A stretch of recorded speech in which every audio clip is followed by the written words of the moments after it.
যদি একটু উঁচা হয় ডাং ডাঙ্গা বলে হাই আল্লাহ ডাং ডাং করে একনাতে হাঁটছে ভালো লাগে, একটু ব্যাখ্যা হলে ভালো লাগতো আল্লাহ।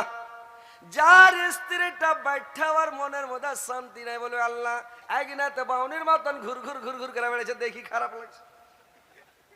একটু লম্বা হলে ভালো লাগতো, জোরে হাঁটতো, ফুর্তিতে কাজ গেল সংসার করে, ওর মনের মধ্যে শান্তি নাই। যার স্ত্রীটা খুবই মোটা ওর মনের মধ্যে শান্তি নাই। আল্লাহ এমন মোটা স্ত্রী নিয়ে এসেছি গোটা বিছান ঘেরাইছে, খাটের পাশে ধরে একদিকে পড়ে থাকতে হচ্ছে। যার স্ত্রী পাতলা রে ভাই, আমরা বলি পাতলা, বাংলাদেশে বলছে চিকন, তো ওই পাতলা যার স্ত্রী ওর মনের মধ্যে ওর শান্তি নাই, সুবহানাল্লাহ, ওর মনের মধ্যে শান্তি নাই। যার পাতলা আছে বললে আল্লাহ কট ঘুরতে যা কোন রকম যদি ওর গতরে হাত পড়ে যায় হয়তো স্টিলের বডি তাহলে ঠাকাম করে উঠে, মনের মধ্যে শান্তি নাই ভাই। পৃথিবীতে শান্তি থাকবে না, জান্নাতে আপনার মন আল্লাহ শান্তি করে দিবে, জান্নাতে পাবেন এত সুন্দর হুর পাবেন। পৃথিবীর যতই সুন্দর স্ত্রী হোক, যতই রূপসী হোক, এরা কিছুদিন 1 বছর 2 বছর 5 বছর পরে চেহারা ডিসকালার হবে, চেহারার মানে নষ্ট হবে, চেহারা খারাপ হবে। 2 4 5 বছর 10 বছর পরে স্ত্রীটার চেহারা ভালো থাকবে না। থাকবে ভাই? স্ত্রীর চেহারা ভালো থাকবে না ভাই পৃথিবীতে। আর জান্নাতে যেটা হুর দেওয়া হবে সেটা কোনোদিন বুড়ি হবে না, আর কোনোদিন চেহারা ডিসকালার হবে না, ওর যৌবন কোনোদিন ঢলবে না রে ভাই, ও চিরকুমারী হয়ে থাকবে। আল্লাহ বলছেন ফাজআলনাহুন্না আবকার, আমি তোমাদের জন্য চিরকুমারী করে তৈরি করেছি। চিরকুমারী ওরা চিরদিন কুমারী হয়ে থাকবে, এক রকম হয়ে থাকবে, এয়ার কন্ডিশন এসির মতন জান্নাতের মধ্যে। ভাইরে আমার, আপনাকে গোসল করতে হবে না, পেশাব করতে যেতে হবে না, পায়খানা করতে যেতে হবে না। আপনি যে ফল ফ্রুট খাবেন আপনার বদ হজম হবে না, পেট খারাপ হবে না, ধুমা ঢেকুর হবে না, আপনার কোন রকমের ক্ষয়ক্ষতি হবে না ভাই। একবারে জান্নাতে এয়ার কন্ডিশন এসি হয়ে থাকবেন। কত সুন্দর জায়গা ভাই, কত ভালো জায়গা যে ওখানে আপনি খাবেন, এখানে পেশাব করতে হয়, পায়খানা করতে হয়, রাত্রে একটু বেশি খেয়ে নিলে রাত্রে যখন ঘুমাবেন তো পেট খালি একেবারে চুঁচা ভা করবে, রাত্রে 2 বার 3 বার পেশাব পায়খানা করতে উঠতে হবে, একটা অশান্তি, ঠান্ডার দিনে টেনশন। আর জান্নাতে আপনার বদ হজম হবে না, গড় হজম হবে না, পেট খারাপ হবে না, আপনি শান্তিতে আছেন, মস্তিতে আছেন, আরামে আছেন। তো এত সুন্দর জান্নাত ছেড়ে এই জান্নাতটা আপনারা নিবেন, এটা আপনাদের মনে কারোর আগ্রহ হয় না যে আমরা জান্নাতটা নিব? হাজি ভাই, জান্নাতে যাওয়ার মনটা আপনার আছে না নেই? জান্নাতে যাওয়ার মন আছে? জান্নাতে যেতে গেলে জান্নাতের কাজ করতে হবে ভাই। এমনি খালি জান্নাতে যাব, জান্নাতে যাব, জান্নাত পাবো, যাব যাব করলে তো হবে না, নাকি? কাজ করতে হবে। এটা গৃহস্থের কাজে যান, ধান কাটতে যান, পাট কাটতে যান, আইল কোপাইতে যান, পাট কাটতে যাওয়ার আইলে বসে যান। আমার গৃহস্থটা খুবই ভালো, আমার গৃহস্থটা খুবই সুন্দর, আমার গৃহস্থটা খুবই ভালো। তো আপনি আইলে বসে বসে যদি বলেন আমার গৃহস্থ খুব ভালো, আমার গৃহস্থ খুব ভালো, গৃহস্থ ভালো, সাইনের বেলা আপনি কাজ করলেন না, গৃহস্থ আপনাকে টাকা দিবে? পয়সা দিবে? কাজই তো করেনি, তোমাকে কোন থেকে টাকা দিবে? টাকা একটাও টাকা দিবে না, পাট কেটে দেখাই দেবো ওকে। আর আপনি কই আমার গৃহস্থ খুব ভালো, খুব ভালো হবে? হবে না। তো ওইরকম আপনাকে পৃথিবীতে ভাই জান্নাত নিতে গেলে কাজ করতে হবে জান্নাতের। বুঝতে পারছেন? জান্নাতে যেতে গেলে কি করতে হবে জানেন? কয়টা কাজ করতে হবে?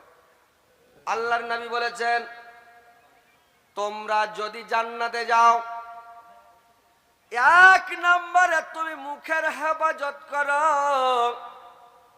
তুমি কারুর গুজব করবে না, গিল্লে করবে না, বদনাম করবে না, শেকায়েত করবে না, দুর্নাম করবে না। তুমি মুখটার হেফাজত করো, মুখটাকে তোমরা মানে মুখটার হেফাজত করো। 2 নাম্বার তোমরা করবে কিরে ভাই, যে লজ্জা স্থানের হেফাজত করবে, জেনাতে লিপ্ত হবে না। আল্লাহ বললেন তোমার জান্নাতের জামিন আমি হয়ে গেলাম, তোমার জান্নাতের জামিন আমি হয়ে গেলাম। তো এই 2টা জিনিসের হেফাজত করবেন ভাই। মুখ দিয়ে ফহুস কথা বলবেন না, গুজব করবেন না, লোকের বদনাম করবেন না, লোকের শেকায়েত করবেন না, লোকের দুর্নাম করবেন না। মুখের হেফাজত করেন, ঘরে বসে থাকেন, প্রয়োজন ছাড়া বাড়ির বাইরে যাবেন না, ঘরে বসে থাকেন। আর ঘরে বসে থাকবেন, আর ঘরে বসে পাপের কথা মনে করে কাঁদেন, আল্লাহকে স্মরণ করেন, ধ্যান করেন, আর পাপের ভয়ে কাঁদতে থাকেন। এমনি সারা পৃথিবীর পানি দিয়ে এক আটলান্টিক মহাসাগর, ভারত মহাসাগর, আরো মহাসাগর, সারা পৃথিবীর সমুদ্রের পানি জাহান্নামে ঢাললে জাহান্নামের আগুন নিভাবে না। কিন্তু আল্লাহর ভয়ে যদি কাটা করেন, যে জাহান্নামের ভয়ে কাঁদেন, কিয়ামতের মাঠের ভয়ে কাঁদেন, যে আল্লাহর সামনে কি জবাব দিব কিয়ামতের দিন। আল্লাহ যদি জবাব দিতে না পারি, আল্লাহ নেকির পাল্লা যদি আমার ভারী না হয়, জাহান্নামে যেতে হবে। জাহান্নামে এরকম আযাব, এরকম শাস্তি, এরকম কষ্ট আছে। এ বলে পাপকে স্মরণ করে যদি কাঁদেন, আপনার চোখ দিয়ে যদি 2 ফোঁটা জল বেরিয়ে যায়, তো চোখের পানিতে জাহান্নামের আগুন নিভিয়ে যাবে ভাই। তো কথা হচ্ছে, আপনি ঘরে বসে থাকেন, পাপকে স্মরণ করে কাঁদেন, আল্লাহর ইবাদত করেন, বান্দেগি করেন। যেখানে লোক 2-3টা থাকবে, 4টা লোক থাকবে, চকে লোক থাকবে, যেটা সেটা লোক থাকবে, মানে দোকানে লোক থাকবে, ওদের সামনে যে বসবেন না, আর লোকের গুজব গিল্লা করবেন না, লোকের বদনাম শিকায়ত করবেন না, লোককে কষ্ট দিবেন না, আঘাত দিবেন না রে ভাই। প্রতিবেশীকে আঘাত দিবেন না। যার নামাজ পড়েননি, আল্লাহ চাইলে ক্ষমা করে দিবে। রোজা রাখতে পারে, আল্লাহ ক্ষমা করে দিবে। আল্লাহর যেটা হক আল্লাহ ক্ষমা করে দিবে। একটা হচ্ছে হাকুকুল্লাহর, একটা হাকুকুল ইবাদ। যেটা আল্লাহর হক আল্লাহ ক্ষমা করে দিবে, আর যেটা বান্দার হক ওটা আল্লাহ ক্ষমা করবে না। আর কিয়ামতের দিন পা ধরে পড়লেও ক্ষমা হবে না। লোকটাকে টাকা কোথায় পাবেন, টাকা দিয়ে মাপ নিবেন, দাবি ছুটাবেন, সেটাও হবে না। আপনাকে নেকি দিয়ে দিতে হবে। নেকি দিয়ে যখন নেকি শেষ হয়ে যাবে, কোথায় পাবেন? লাস্টে ওই লোকটার গোনাগুলো আপনাকে নিতে হবে, আর গোনা নিয়ে লাস্টে জাহান্নামে চলে যেতে হবে রে ভাই। তো কথা হচ্ছে, লোকের বদনাম শিকায়ত করবেন না, লোকের দুর্নাম করবেন না, লোককে কষ্ট দিবেন না, আঘাত দিবেন না, ব্যথা দিবেন না। আল্লাহর নবী বলেছেন যে কিয়ামতের মাঠে 3 প্রকার লোককে ক্ষমা করা হবে না। কিয়ামতের দিন 3 প্রকার লোককে ক্ষমা করা হবে না। 1 নাম্বার, যে আল্লাহর সঙ্গে শিরিক করবে, ওকে ক্ষমা করা হবে না। 2 নাম্বার, ওই লোকটাকে ক্ষমা করা হবে না যে লোকটা মানে বান্দার হক মেরে খাবে, পরের জমি দাবিয়ে খাবে, পরের হক মারবে, পরের হক নষ্ট করবে। যারা পরের হক নষ্ট করে, তাকে আল্লাহ কিয়ামতের দিন ক্ষমা করবেন না। 3 নম্বরে, ওই লোকটাকে ক্ষমা করা হবে না যে লোকটা কোনো বান্দা যদি কোনো বান্দাকে দুঃখ দিয়ে যায়, কোনো বান্দা যদি কোনো বান্দাকে আঘাত দেয়, অপমান করে, বেইজ্জত করে, কোনো বান্দাকে কষ্ট দেয়, কোনো বান্দাকে কষ্ট দিবেন না ভাই। হাতের দ্বারায় আঘাত দিবেন না, পায়ের দ্বারায় আঘাত দিবেন না, জবানের দ্বারায় আঘাত দিবেন না, কোনো কথার দ্বারাতে তাকে আঘাত দিবেন না, কোনো ভাইকে কষ্ট দিবেন না ভাই। বুঝতে পারছেন? মানুষকে আঘাত দিয়ে যাবেন না, মানুষকে কষ্ট দিয়ে অপমান বেইজ্জত করে পৃথিবী থেকে যাবেন না। যদি কষ্ট দেন, মানুষকে অপমান করেন, বেইজ্জত করেন, তাহলে কিন্তু ভাই আপনার ভবিষ্যৎ খারাপ, জান্নাতে যাওয়া ঝামেলা হয়ে যাবে, জান্নাতে যেতে পারবেন না। তাহলে আপনাকে কি করতে হবে? জান্নাত যেতে হলে, জান্নাত পেতে হলে জান্নাতের কাজ আপনাকে করতে হবে। জান্নাতের কাজ পৃথিবীতে করে যেতে হবে ভাই। যদি পৃথিবীতে জান্নাতের কাজ না করেন, তাহলে জান্নাত যাবেন কি করে বলেন তো? জান্নাতে যেতে পারবেন? যেতে পারবেন না। তো ভাই, জান্নাতটা আল্লাহ তৈরি করে রেখেছেন আপনাদের জন্য, আমাদের জন্য, উম্মাতে মুহাম্মাদির জন্য। যে আল্লাহ জান্নাত তৈরি করেছেন, কত সুন্দর, কত ভালো, কত বড় জান্নাত। এই জান্নাতে যাবেন, জান্নাতে যাওয়ার পরে আনন্দ, ফুর্তি, মौज মস্তি, আনন্দ যত যা আছে সেখানে আপনার, সেখানে মস্তি করবেন। ওটা হচ্ছে লা মাহদুদ জিন্দেগি। ওখানে রাত নাই, দিন নাই, মাস নাই, বছর নাই, কাল নাই, কিছুই নাই। ওখানে হামেশা হামেশার জন্য লা মাহদুদ জিন্দেগি আপনাকে জান্নাতে থাকতে হবে। যে জাহান্নামে যাবে, লা মাহদুদ জিন্দেগি জাহান্নামে থাকতে হবে। আর যে জান্নাতে যাবে, লা মাহদুদ জিন্দেগি জান্নাতে থাকবে। ওখানে ভাই রাত লাগবে না। গরমকাল, শীতকাল, বর্ষাকাল, এগুলো হেমন্তকাল, গ্রীষ্মকাল, বসন্তকাল, এগুলো কাল আসবে না। ওখানে এরকম হয়ে থেকে যাবে। তো কথা হচ্ছে ভাই, ওই দুনিয়াটাকে বলে চিন্তা করেন, এই পৃথিবীটাকে বেশি ভালোবাসেন না। এই দুনিয়াটার উপরে লোভ লালচ, টাকা টাকা করিয়েন না, ধন সম্পদ করিয়েন না। দুনিয়াতে বাড়ি গাড়ি করিয়েন না, দিয়ে পরকালটাকে হারাইয়েন না। নমাজ নাই, রোজা নাই, হজ নাই, তসবিহ নাই, জিকির নাই, সব সময় খালি টাকা টাকা টাকা। কি করে টাকা হবে? ব্যবসা বিজনেস, টাকা টাকা টাকা। কিন্তু পরকাল বলে কোনো খেয়াল নাই ভাই। পরকাল আপনার অন্ধকার হয়ে যাবে, জান্নাত হাত থেকে ছুটে যাবে, জাহান্নামে যেতে হবে। তো কথা হচ্ছে ভাই, আপনারা নমাজটা ঠিক করে 5 ওয়াক্ত পড়েন, আর সালাত যেন আপনার ঠিক হয়, ভালোভাবে নামাজ পড়বেন, সুন্দরভাবে নামাজ পড়েন। রমজান মাস আসছে আগা দিকে, এখন থেকে দোয়া করেন, আল্লাহকে বলেন আল্লাহ তাড়াতাড়ি রমজান মাসটা আমাদের কাছে হাজির করিয়ে দাও, আল্লাহ যেন রমজান মাসের রোজাটি রাখতে পারি। আর নিজের জীবনের যা গুনাহ আছে, পাপ আছে, আল্লাহ আমি যেন তোমার কাছে ক্ষমা চেয়ে নিতে পারি। রমজান মাসে পাপগুলোকে স্মরণ করে করে, নাম ধরে ধরে, আল্লাহ পাপ করেছি, ওই পাপ করেছি, এটা পাপ করেছি, এটা পাপ করেছি, এ বলে নাম ধরে ধরে আল্লাহর কাছে তুলে ধরতে হবে, ক্ষমা চাইতে হবে, আল্লাহ ক্ষমা করে দিবে। তারপরে ভাই আপনি সব সময় তাসবিহ পড়েন, জিকির করেন, আল্লাহকে সব সময় ডাকেন, সব সময় স্মরণ করেন। আল্লাহ বলেছেন ইয়া আইয়ুহাল্লাযিনা আমানু যিকুরুল্লাহ যিকরান কাসীরান, হে বিশ্বাসীগণ তোমরা তোমার রবকে, তোমার আল্লাহকে অধিক পরিমাণে স্মরণ করো, আল্লাহকে অধিক পরিমাণে স্মরণ করো, সব সময় স্মরণ করো, তোমার মুখ দিয়ে সব সময় যেন তাসবিহ বের হয়। আর আল্লাহর নিকটে 4টা তাসবিহ, খুব সুন্দর তাসবিহ রে ভাই। একটা হচ্ছে সুবহানাল্লাহ, একটা হচ্ছে আলহামদুলিল্লাহ, একটা হচ্ছে লা ইলাহা ইল্লাল্লাহ, একটা হচ্ছে আল্লাহু আকবার। এই 4টা তাসবিহ আল্লাহর নিকট হতে পেরে সব সময় আপনি বলেন সুবহানাল্লাহ আলহামদুলিল্লাহ ওয়া লা ইলাহা ইল্লাল্লাহ আল্লাহু আকবার।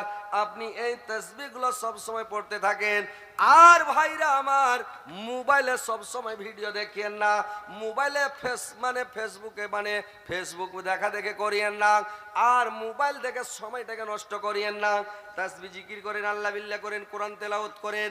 আপনি কোরআন পড়েন ভাইরে আমার, আপনি 3 প্রকার লোককে কবরে আযাব হবে না, 3 শ্রেণীর লোককে কবরে আযাব হবে না। যদি কোটি কোটি কোটির কোটি কোটির কোটি বছর যদি কবরে পড়ে থাকে, কবরে আযাব হবে না। কাকে কাকে আযাব হবে না ভাই? 1 নম্বরে যে লোকটা পেটের ব্যথাতে মারা যাবে, ওই লোকটাকে কোনোদিন কবরে আযাব হবে না। যে লোকটা শুক্রবারের দিন মারা যাবে, শুক্রবারে মারা গেলে রে ভাই, ওই শুক্রবারের দিন মারা গেলে ওকে কবরে আযাব হবে না। কিন্তু আপনি কি জানেন আমার মতটা শুক্রবারে হবে না, বৃহস্পতিবারে হবে না, শনিবারে হবে? জানা নাই ভাই। আর আপনার জানা নাই যে পেটের ব্যথায় মরবেন না, আপনি বুকের ব্যথায় মরবেন না, মাথার ব্যথায় মরবেন, কিসে মরবেন আল্লাহ জানে। তো ভাই আমার একটাই আপনাদের জানা, যে যদি প্রত্যেক দিন সূরা মুলুক তেলাওয়াত করেন, রাত্রিবেলা সূরা মুলুক যদি তেলাওয়াত করেন, পড়েন ভাই, কোরআন পড়েন, এই সূরাটা মুলুক, এই সূরাটা যদি তেলাওয়াত করেন, তা আপনি কোটি কোটি কোটির কোটি বছর কবরে পড়ে থাকলেও আপনাকে কবরে কোনো আযাব শাস্তি হবে না। তো ভাইরা আমার, বন্ধুরা আমার, এই আমলগুলো করেন, তাসবিহ পড়েন, জিকির করেন, আল্লাহকে স্মরণ করেন, তারপরে জান্নাতে যাবেন। জান্নাতে যাবেন, মौज मस्ती করবেন, আনন্দ করবেন, ফুর্তি করবেন। জান্নাতে যেমন শান্তি হবে, পৃথিবীতে তেমন শান্তি হবে না। এই পৃথিবীটা হচ্ছে ভাই আমার অশান্তির জায়গা, পৃথিবীটা লোভের জায়গা, লালচার জায়গা।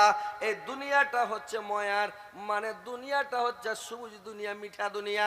এই দুনিয়াটা আল্লাহর কাছে কোনো দাম নাই।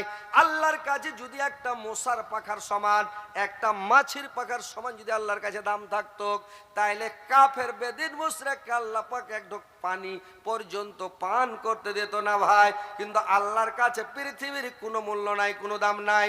ওই জন্য আল্লাহ সবাইকে খেতে দিচ্ছে রে ভাই। চুরি করলো খেতে দিবে, ডাকাতি করলো খেতে দিবে, লুচ্চামি করলো খেতে দিবে, বেঈমানি করলো খেতে দিবে, শয়তানি করলো খেতে দিবে, রাহাজানি করলো খেতে দিবে, যে করুক আল্লাহ ওকে রুজি দিবে। তার আল্লাহর কাছে পৃথিবীর কোনো মূল্য নাই। মূল্য হচ্ছে ভাই ইয়াতে, আপনার মূল্য হচ্ছে জান্নাতে। যদি সারা পৃথিবীটাকে আসমান থেকে জমিন পর্যন্ত, মাশরিক থেকে মাগরিব পর্যন্ত সারা পৃথিবীটা, তার মধ্যবর্তী স্থানে যত যা আছে, 7টা ভাগ আসমান 7টা ভাগ জমিনকে বিক্রি করে দিয়া যদি বলেন জান্নাতে একটা ডিম কিনবো, একটা জায়গা কিনবো, তো একটা ডিম রাখার সমান জায়গা কিনতে পারবেন না ভাই। জান্নাতের এত দাম, এত দাম, এত দাম, পৃথিবী বিক্রি করা একটু জায়গা কিনতে পারবেন না। আর আল্লাহ আপনাকে জান্নাতটা যে দিবে, যত দূর নজর যাবে অত বড় জান্নাত আল্লাহ পাক আপনাকে দিবে। তো ভাই আল্লাহর কাজ আপনাকে করে যেতে হবে, আল্লাহকে খুশি করতে হবে, সন্তুষ্ট করতে হবে রে ভাই। আল্লাহকে যদি খুশি করেন, সন্তুষ্ট করেন, তো আল্লাহ খুশি হয়ে গেলে আপনাকে জান্নাত দিবে, যত দূর নজর যাবে অত বড়। আর আপনি যদি আল্লাহকে খুশি না করেন, তাহলে আপনাকে কি করতে হবে? কিয়ামতের দিন যখন নেকি বদি ওজন হবে রে ভাই দাঁড়ি পাল্লাতে, তো ওজন যখন করা হবে, পাল্লাতে চড়া হবে, তো পাল্লাতে চড়ার পরে যদি আপনার নেকির পাল্লা ভারী হয়ে যায়, জান্নাতে চলে গেলেন। গুনার পাল্লা যদি ভারী হয়ে যায় জাহান্নামে ঠেলে দিবে, জাহান্নামে চলে যেতে হবে। আর যদি নেকি বদি সমান হয়ে যায়, একবারে কাঁটা কাঁটা কারেট হয়ে যায়, কাঁটা কাঁটা একবারে সমান হয়ে যায়, ওই লোকটাকে নিয়ে যাবে জান্নাত। আর জাহান্নামের মধ্যে একটা জায়গা আছে আরাফ, ওই আরাফের মধ্যে ওকে রেখে দিবে রে ভাই। জান্নাতের সুখ শান্তিও পাবে না, আর জাহান্নামের মানে জাহান্নামের শাস্তিও পাবে না, ওইখানে উপরে থাকবে খেপা। বুঝতে পারছেন তো? চেষ্টা করেন সব সময় যেন আমার নেকির পাল্লা ভারী হয়। খারাপ কাজে যাবেন না, খারাপ কথা বলবেন না। সব সময় ভয় করবেন যদি আমি খারাপ কথা বলি আমার ঘাড়ে দুটো ফেরেশতা আছে, আমার দুটা ফেরেশতা আছে কিরামান কাতেবেন, কম্পিউটার নিয়ে বসে আছে রে ভাই। যে দুটা ফেরেশতা রেকর্ডিং করছে, ইজিয়া তালাক্কাল মুতালাক্কিন আনিল ইয়ামিনি ওয়া আনিস শিমালি কায়েদ মা ইয়ালফাজু মিন কাওলিন ইল্লা লাদাইহি রাকিবুন আতীদ। এই দুইটা ফেরেশতা আপনার কম্পিউটার নিয়ে বসে আছে, সবগুলো কথা আপনার রেকর্ডিং হচ্ছে। কিয়ামতের দিন সব বাস্টায় যাবে, সব কথা কিয়ামতের দিন বলে দেবে। আপনার বিপক্ষে সবাই গাওয়া দিতে লাগবে। যখন মানুষকে জাহান্নামে দেওয়া হবে, ডাইরেক্ট জাহান্নামে পাঠানো হবে না ভাই। এইবার তাকে অপমান করে, বেইজ্জতি করে, লজ্জিত করে, অপমান করে তাকে জান্নাতে পাঠানো হবে। লোকটাকে যখন জাহান্নামের দিকে নিয়ে যাওয়া হবে, তো নিয়ে যাওয়ার সময় লোকটাকে যখন জাহান্নামের দিকে নিয়ে যাবে, লোকটা বলবে আল্লাহ আমার নিকটবর্তী সাক্ষী না হলে আমি এটা মানতে পারি না। আল্লাহ চট করে বলবে, তার মুখে মোহর মেরে দিবে। আর মুখে মোহর মেরে দিয়ে বলবে, তার মানে চোখকে জিজ্ঞাসা করবে, কানকে জিজ্ঞাসা করবে, হাতকে জিজ্ঞাসা করবে, পাকে জিজ্ঞাসা করবে, চামড়াগুলোকে জিজ্ঞাসা করবে, বডিকে জিজ্ঞাসা করবে। আর করার পরে তখন ওর জিভার মানে তালাটা খুলে দিয়া জিভাটাকে জিজ্ঞাসা করবে, বলো তো এগুলো কথা হাতে পায়ে চেলাকে কানে মুখে যে বললো, এই কথাগুলো সত্য বললো না মিথ্যা কথা বললো? জিভাটা বলবে আল্লাহ যা কথা বলেছে সব সত্য বলেছে। আপনার লোঘেও আঙ্গুলেও কুনিতেও সারা শরীরে ওয়াল বডিতে কথা বলবে। সেই দিন মানুষ আফসোস করে, নিজের হাতকে নিজেই কামড়াতে লাগবে, নিজের হাতকে নিজেই চাবাতে লাগবে রে ভাই। আফসোসের চোটে চাবাবে, আর চাবাতে চাবাতে খেতে খেতে কবজি পর্যন্ত দুই হাতের হাতকে ছিঁড়ে খেয়ে শেষ করে দিবে। আল্লাহ কোরআনের মধ্যে বলছেন, ওয়া ইয়াউমা ইয়া'যু যালিমু আলা ইয়াদাইহি ইয়াকুলু আলাইতানি তাখাজতুমা আর-রাসূলি সাবিল। আফসোস করবার বলবে আল্লাহ কেন আমি নবীর কথা মানি নাই, রাসূলের কথা মানি নাই। আল্লাহ আমি নবী রাসূলের কথা কেন শুনি নাই? আল্লাহ আমি কেন মানি নাই? আজকে যদি আমি খারাপ লোকের সাথে দোস্তি না করতাম, খারাপ লোকের সাথে চলাফেরা না করতাম, উঠা বসা না করতাম, আজকে আমার দুর্দশা এরকম হতো না ভাই। তো সেদিন আফসোস করবে, সেদিন আফসোস করে কোনো লাভ হবে না। তো ভাইরা আমার, বন্ধুরা আমার, যদি জান্নাতে যেতে চান, জান্নাত পেতে চাহেন, জান্নাতের সুখ শান্তি ভোগ করতে চাহেন, মাস্তি করতে চাহেন, তো জান্নাতের মौज মাস্তি করতে চাহেন, জাহান্নামের আযাব শাস্তি থেকে যদি বাঁচতে চাহেন, কিয়ামতের মাঠের আযাব শাস্তি থেকে বাঁচতে চাহেন, তো ভাই আল্লাহকে সন্তুষ্ট করেন, খুশি করেন। তো খুশি করতে গেলে কি হবে রে ভাই? আল্লাহর কাছে সবচাইতে পাওয়ারফুল ইবাদত হচ্ছে দান করা। দান করাটা আল্লাহর কাছে সবচাইতে শক্তিশালী ইবাদত। যত ইবাদত আছে শক্তিশালী ইবাদত হচ্ছে দান করা। আর যত ইবাদত আছে সমস্ত ইবাদতের হেড বলা হয়েছে মুনাজাত করা। যাচ্ছি তো, মুনাজাত করা, এটা হচ্ছে মুনাজাত করাটা ইবাদতের হেড। আপনি হাত যদি উঠেলেন, আল্লাহ আপনার খালি হাত ঘুরাবে না ভাই, দিবেই। আর আপনি যদি দান করে দেন, তো দান করে দিলে আল্লাহ আপনার উপরে খুশি হয়ে যাবে, সন্তুষ্ট হয়ে যাবে। তো এটা হচ্ছে ভাই মসজিদের উন্নতি কল্পে জালসা। এটা হচ্ছে আপনারা জানেন যে এটা মসজিদের উন্নতি কল্পে। যত বড় মসজিদ আপনার এখানে দেখলাম শ্রীলঙ্কাতে, যে আমাদের উত্তর দিনাজপুর জেলাতে এত বড় মসজিদ আমার নজরে পড়েনি ভাই। আমাদের উত্তর দিনাজপুর বাড়ি, কিন্তু উত্তর দিনাজপুরে এত বড় মসজিদ নাই যত বড় মসজিদ আপনাদের এখানে দেখলাম। সুবহানাল্লাহ, মসজিদ মনে হচ্ছে যে জান্নাতের বাগান, বিশাল আলিশান মসজিদ। হাজার হাজার লোক মনে হয় যে হেঁটে গেলেও জায়গা খালি থাকবে। আল্লাহ এত বড় আপনারাকে শক্তি দিয়েছে, ক্ষমতা দিয়েছে, আল্লাহ এত পয়সা দিয়েছে। তারপরেও একটা কথা শুনলাম, হাজি সাহেব বলছিলেন যে মাওলানা এই যে মসজিদটা আমরা তৈরি করেছি সির্ফ আমাদের এই গ্রামেরই লোকটির টাকাতে একটা মসজিদ, কোনো আরবের, কুয়েতের, মালয়েশিয়ার কোনো জায়গার এটা ফন্ড নয়, আমরা দান দিয়েই করেছি। আর করবেন না কেন? যে দেখলাম মেয়ে ছেলের কাছ থেকে, মা বোনদের কাছ থেকে 1,77,000 টাকা একবারই এসেছে। তো ই কি যেমন তেমন, যে ভাই ওরা যদি মেয়ে ছেলের একটু মন দিয়া দান করে তাহলে তো ওরাই এক এক তালা করে দিবে মসজিদ, জি ভাই। আর যতগুলো আপনারা কি আছেন, আপনারা 3 ডাবল মেয়ে ছেলে ওদিকে আছে। তো সুবহান আল্লাহ। তো আপনারা আল্লাহকে খুশি করেন, আল্লাহর ওয়াস্তে দান করেন। যদি জান্নাতে যাওয়ার মন থাকে, জান্নাতে সুখ শান্তি ভোগ করার মন থাকে, আজাব শাস্তি জাহান্নামের কষ্ট থেকে বাঁচার মন থাকে, তো ভাই একটু তাড়াতাড়ি আসেন, আমার হাতে দেন। আজকে বক্তা অনেক, সময় খুব কম, অনেক বক্তায় লাইন লেগে আছে। ইনশাআল্লাহ বাংলাদেশের বক্তা এসে গেছে নাকি? ও আমার পরে এখন বাংলাদেশের বক্তা আসছে ভাই। বাংলাদেশের বক্তা শেষ হবে, ফের আসামের বক্তা আসবে, দেলোয়ার হোসেন সাইদি। তো ভাই আমার বক্তা অনেক আছে। আমি তো উত্তর দিনাজপুরের আপনাদের পাশের, একটা বাংলাদেশ, একটা হচ্ছে মানে বাহির রাষ্ট্রের, আবার একটা আছে আপনার আসাম, অনেক দূরের। তো যাক আলহামদুলিল্লাহ। কথা হচ্ছে ভাই আসেন একটু আল্লাহর রাস্তা দান করেন, দেন ভাই।